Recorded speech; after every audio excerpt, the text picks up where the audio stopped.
the race, so I missed a couple things last week that I wanted to touch on. Yes, yeah, that's true. Yeah. Let's hit it. Let's just put it this way: he's actually better at snowboarding than he is at racing, but not by much. Wrecked him, damn near killed him. And that was his leg that he wrecked. Yeah. I don't think you get the waiver. I vote no. They say, well, they run dirt tracks all week. Yeah, that's improving the sport. Yeah. Going to the dirt tracks all week is just making your brand bigger. Going out and snowboarding right before a race in the middle of the season.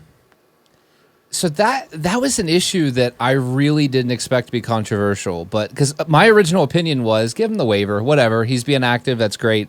But I was really surprised this week how controversial. And you're on team no waiver. No waiver. Now, if Kyle Larson gets hurt in a 410 sprint car, that's good because it's racing. Yes. Is that okay? Just looking to clarify. Completely. Yeah, there's this. Him doing a private event snowboarding does nothing to improve the brand. Which I get. I definitely get. And I think that was what Jordan Bianchi majorly got heat for that opinion. And I think that was his opinion. He gets heat for everything. Well, he does. Yeah, Jeff Gluck doesn't like when people disagree with him. I picked up on that. Yeah. No, I don't know. It was something I never even thought of because I'm like, accidents happen, whatever. But I'm. His job. He has one job. Run a race on Sunday. And then I feel like, I mean, for me, if I had to work over the weekend and I got hurt, I wouldn't get a waiver for promotions or whatever. I mean, however that would make sense. But I agree with you on that. I really do. Did you guys go over what the waiver is? It's just I think you have to race every race to be eligible for the playoffs. So that would be the waiver because he would still have to win no matter what. Right. He could get the waiver and he still has to win to make it in. Or at this rate, just, Well, how was Kurt Busch excused? Because he was planning on coming back to race in the playoffs. Because he already had to win. Yeah. That He was a locked big in difference. Before he missed a race. Yes. Right. Okay. Yeah. So I would have bumped. And the rule last year was still you had to be top 30 in points. But that was removed before the season because which is good for Chase because honestly, Just needs to win a race and then you're good. He could, but man, he could be outside top 30. That's legitimately With it being so early. Chase is 29th right now. Yeah, and they're saying maybe 6 weeks, but honestly they're thinking maybe between that and 10. So he could be out a while.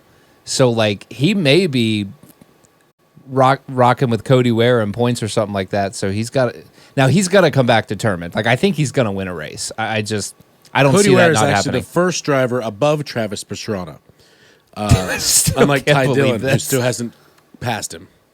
Has Ty Dillon raced this season? I haven't. I think the only thing he's passed is pit road. Well, I mean, and he was supposed to pit that time. The pace car has definitely made more laps than Ty Dillon. I would argue that. I saw him in 28th today. I was like, man, he's actually moving up. And then he disappeared. That was just him staying out when everyone pitted. It was the first stage. That may have legitimately been it. I don't know. Yeah, it was. I think that sounds about right. But oh, poor Ty. Yeah, poor I don't know what's going to happen. I'm kind of curious. I agree with it not being a racing thing. I just think if you're making millions of dollars, it's okay to sacrifice. How do you not have bit. that? How does Hendrick not have that? I mean, he is the golden boy. You would think that would be in his contract. That's why. How do they not have a? And I get and I'm even fine with the exception for the dirt track. Yeah. Because it's racing. Well, they didn't want Casey racing dirt track races. Because Larson basically said do it or Larson changed the complexion. The whole Yeah, I know. Especially when he came back and won a championship. He set a new precedence for it. Is what he did. Yeah, for sure, and that's cool. But just as a Casey Kane fan, I'm like, I can't take Hendrick credible anymore. I don't really care. He already hurt me with the Casey words.